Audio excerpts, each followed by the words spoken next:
evening. Welcome to the special city council meeting on Monday, July 21st at 6:30 p.m. This meeting is being held in accordance with Governor Maura Healey's March 28th, 2025 extension of temporary provisions of the open meeting law, General Law, Chapter 30A, Section 20. The Quincy City Council is convening via remote conferencing services that will air on Quincy Access Television, QATV, channel QATV 9, Government Access. Madam Clerk, please call the roll. Counselor Ash. Present. Counselor Campbell. Present. Counselor Devine. Present. Counselor DeBona. Counselor Harris. Present. Counselor Liang. Present. Counselor McCarthy. Present. Counselor Minton. Present. President Kane. Present. 8 members, you have a quorum. Thank you, Madam Clerk. Would everyone please join me in observing a moment of silence? Please use this moment as you will.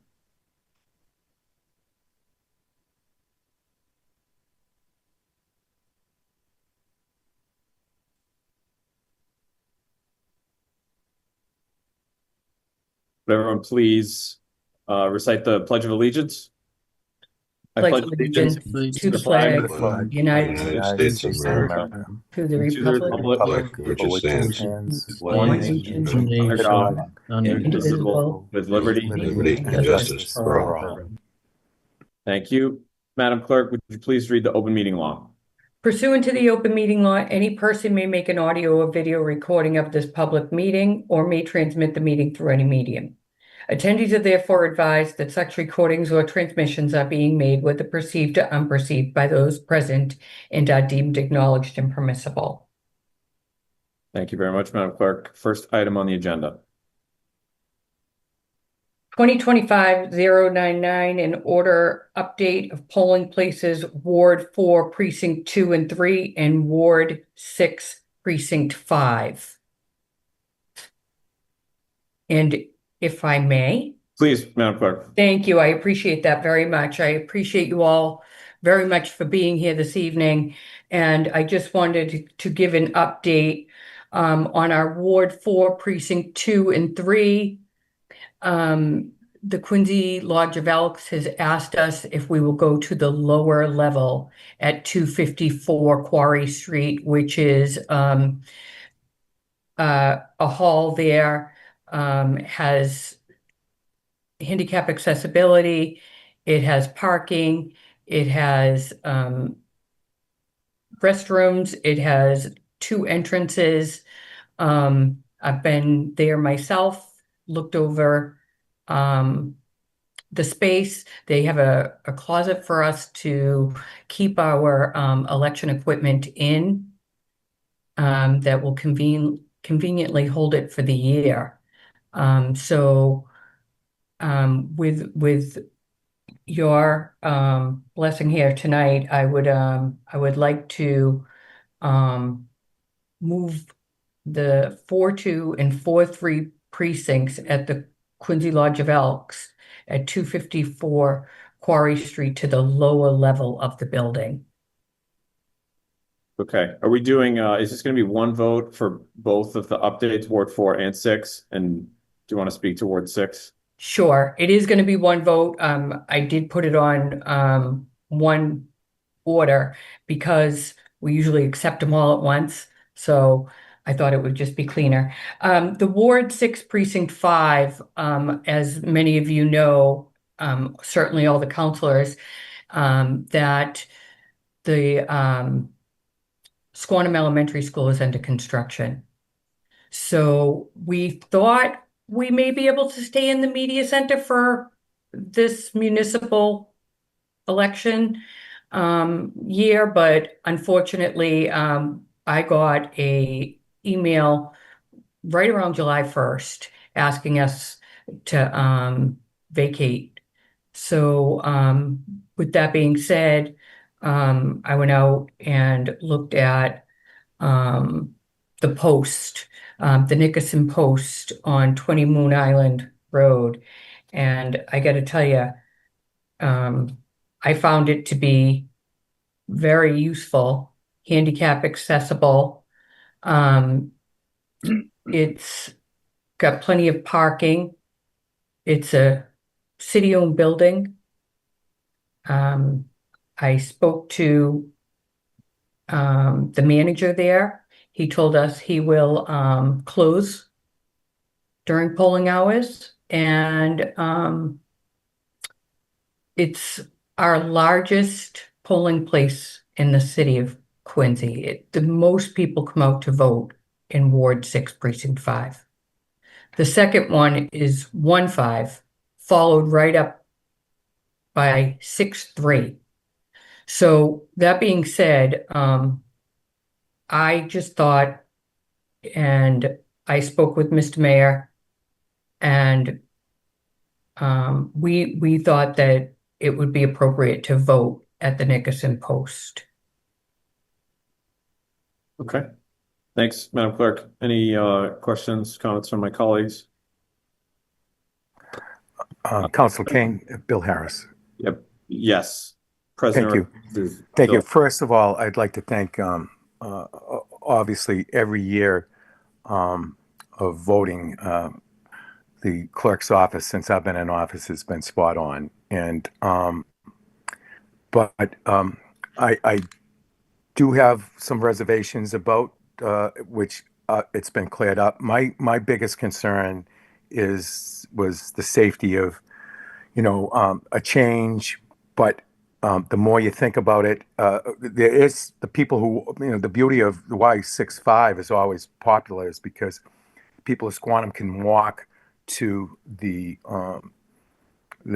school, and folks are probably going to try to walk to up to the Nickerson Post, and it's very difficult. And was one of the arguments with the Long Island Bridge and all the traffic that comes from the gun range and the fire department, especially like around the beginning before their shift changes and the end shift changes around 3:30 and at the beginning at 7. So I was worried about the biggest thing I was worried about was I'm being told that we're going to be able to figure that out as far as the public safety with folks who want to walk up to vote, which is very popular in a lot of our neighborhoods. And another thing is the fact that the early intervention school is going to be asked to be closed because that's another city public building as well. So that parking lot is going to be secured, and it's a parking lot. And from what I understand, they'll deal with as far as where people are going to be standing and greeting people. You can't be on the parking lot. You're going to have people that are going to be strange to coming to the post that haven't been to the post.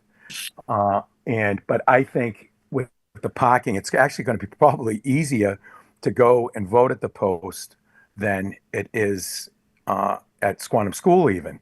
So, but that being said, tonight I have to recuse myself because I'm technically an employee of the Post. I don't work there right now. I gave my shift up because of the election, and I thought it was best. And this was, again, I didn't know that the Post was even in the running to replace the Squantum School, and I thought we were going to be at the Squantum School, which is always very convenient. It's closer to my home, easier too. And there's a lot of walking people that come and go. But I'm going to recuse myself because not only am I a member, but I am, again, I am technically an employee. And I just want to assure that my biggest concern though is the safety of the people that come that aren't used to doing this. And that's really all it is the place is closed. All it is a place to go and cast your vote. And I hope everybody comes out and casts their votes.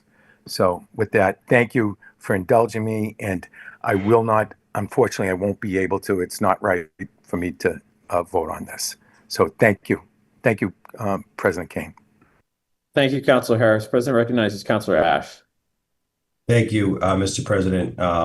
I don't know. I have a few questions. I don't know if they'd be appropriate for Clerk Crispo. I also see City Solicitor Timmons on the call. I guess my first question is and I'm sure some of my colleagues have reviewed Chapter 54, Section 24, which is the designation of polling places. I guess my first question is whether we as a city in the charter have a separate or anything any other authority that supersedes this particular statute.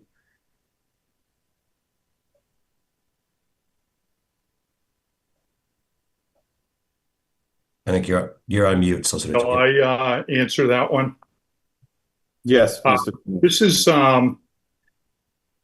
the election law is governed at the state level by the Secretary of State, so the statute is controlling. Thank you. And are we at the end of this particular statute? It remains to be seen, at least from my plain language, but certainly Solicitor Timmons with more knowledge in municipal law, whether this is supposed to be voted on or if it's supposed to be posted, or kind of where we are in that process, if you have any knowledge. Sure. What Clerk Crispo had done, which I had advised her, and I think is the proper method, was where this was merely a change. I think you are referencing the last section of that statute. This is merely a change in a polling place. I think, as all the councilors know, you designate the polling places prior to the election and a fairly uniform vote at a public meeting. In this instance, the initial driver was, as I understood it, the Squantum schoolwork and the fact that that site was just dangerous and offline. I wasn't aware so much of the Lodge of Elks request for the relocation. But this is merely a change. Clerk Crispo reviewed this with the Board of Election Commissioners, and those folks technically oversee all this. But then she felt that it would be appropriate for the council to consider and vote on this. I don't believe it's necessary. The statute merely says that in the event of a change, you are to post in public places and announce the description of the new polling places. So it's the obligation of the city council to make certain that public notice is given, but it doesn't necessarily require your public vote. However, there was a little bit of commotion, as we're all very familiar with, on social media.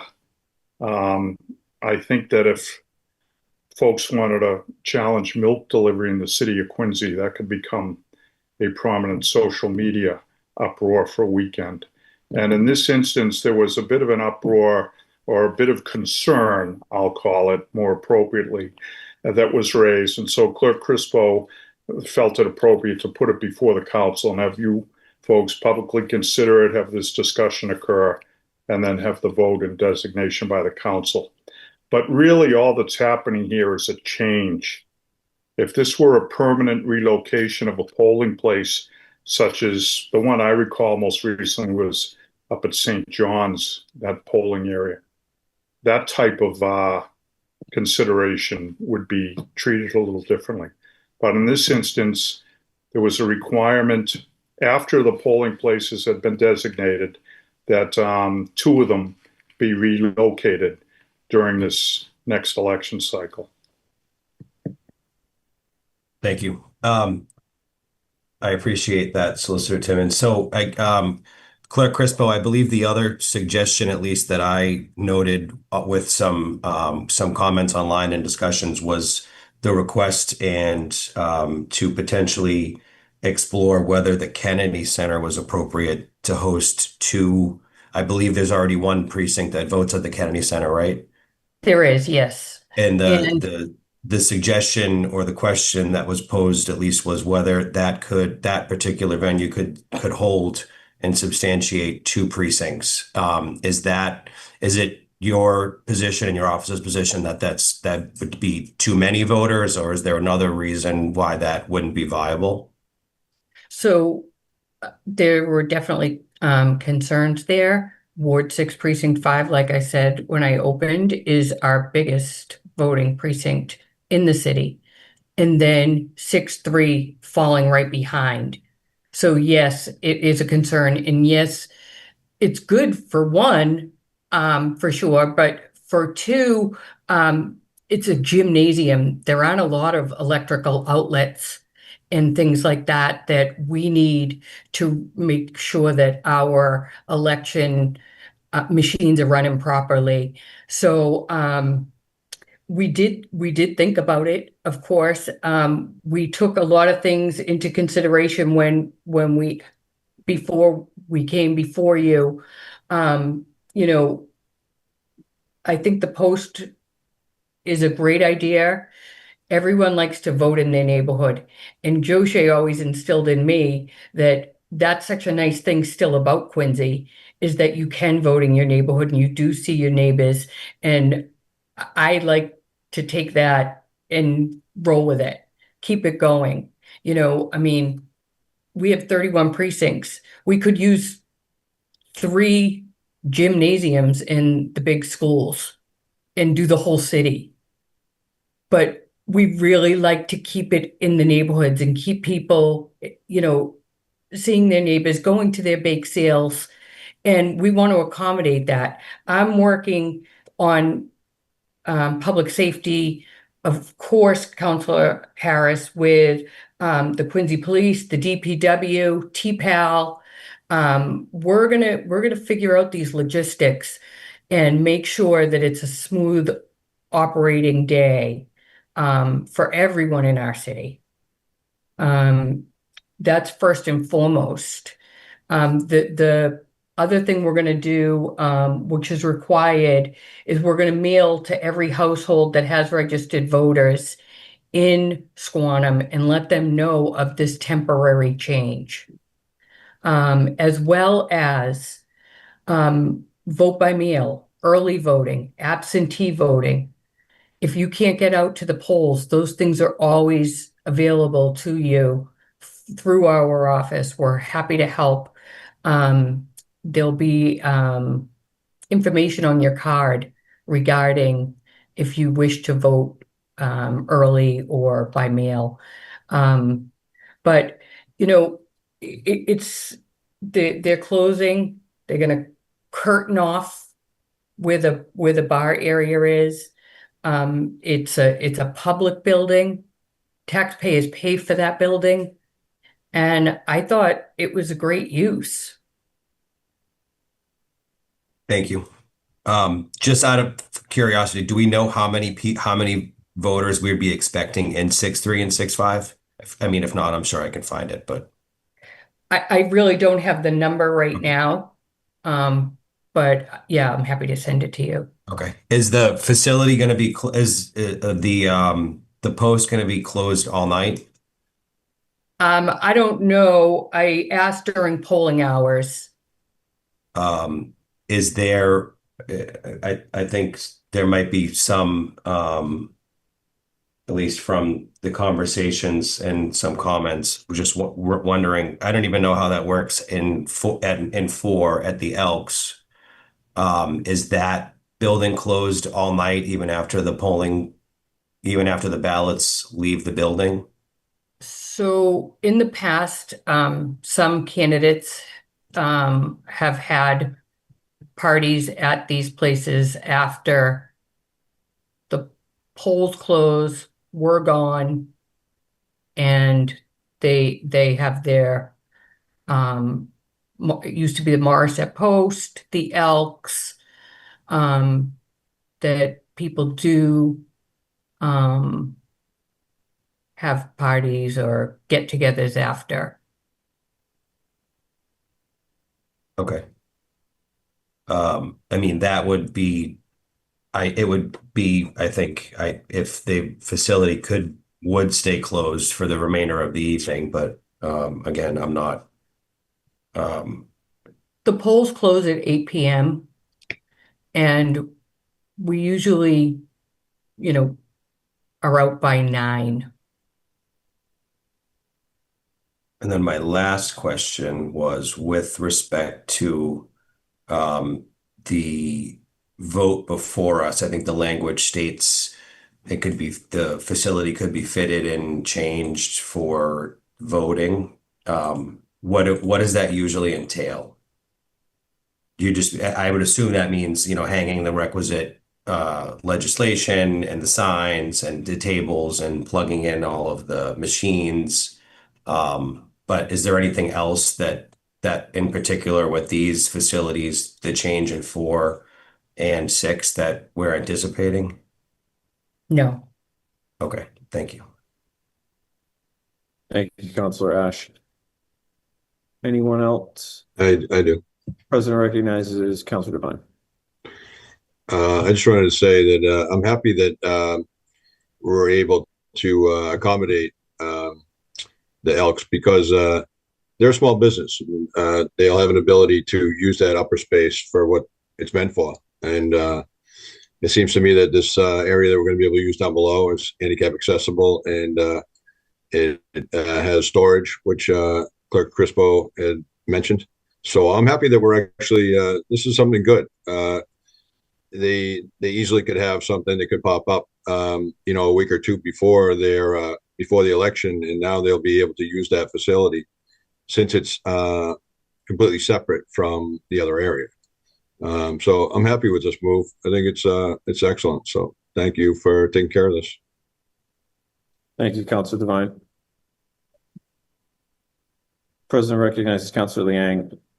Thank you, Mr. President. I just want to echo Counselor Devine's sentiments and extend my gratitude to you, Madam Clerk, because, and I sing your praises all the time during budget season, but I feel like, especially during this conversation, it should be reiterated that I know this decision did not come, quickly and without very careful consideration for all factors, right? I mean, over a decade now, I've been very active with the work that you've been doing and making sure that with education and accessibility, that trumps everything, right? And making sure that above all else, the education pieces go out and accessibility for all residents are sort of very top of mind, right? And the safety too, of course. And you've never let me down. Your office has never let me down, right? When folks are asking about language access specifically, like making sure there's translation services, interpretive services, particularly for updates like this and important updates like this as well.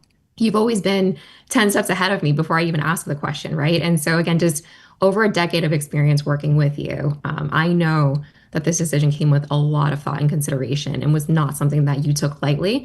And so I appreciate, you bringing this to us, knowing the history and the experience that you have behind making important decisions like this. I mean, you were former president of the Massachusetts Clerks Association, and that wasn't by accident, right? You were there at the helm of leadership across the entire Commonwealth because of your experience and your knowledge. And it's not just the time that you've been a clerk, but assistant clerk as well. And so I just hope folks know that this isn't something that comes on a whim, and it's not something that is done and born out of convenience. It's done with decades of experience that you have behind you. And so I'm very confident in your decisions. I'm confident given your experience and your history. And I'm supportive of this. So I just want to thank you, Madam Clerk, for all the work that you do behind making these kinds of decisions. Thank you. Thank you, Counselor Liang. President recognizes Counselor Campbell. Thank you, Mr. President, and thank you, the clerk's office, for really putting in the time and effort into this. And I think that for me, that what nails it home is, you have to live with what you have around you. And I think that maintaining the neighborhood feel to this, and also not making it overcrowded. I think that's a big point that might get lost here. I live in house next to there's one way in and one way out, and you can always tell what kind of day it's going to be with traffic. Sometimes when you're leaving the neck, that you have no other alternative than to get there. And I know driving by the Kennedy Center, I'm sure people look at the line and say, I'll get it on the way back, and that may discourage voting. So that's a factor too. So spreading that out over the appropriate buildings, bringing it up to the post, I think is really a smart move. Keeping it in the neighborhood and keeping having that hometown feel. I think that's really important, because I think that does push things further to making sure that you have as much groups of people involved as possible. So I'm going to actually make a motion. Is it a single motion? It'll be motion. It needs a second. Okay, I'm gonna make a motion to move that forward for these changes. Okay. Motion made by Counselor Campbell and seconded by Counselor Liang. Any further comments on the motion? Madam Clerk, please call the roll. Counselor Ash, Counselor Ash, you're on mute.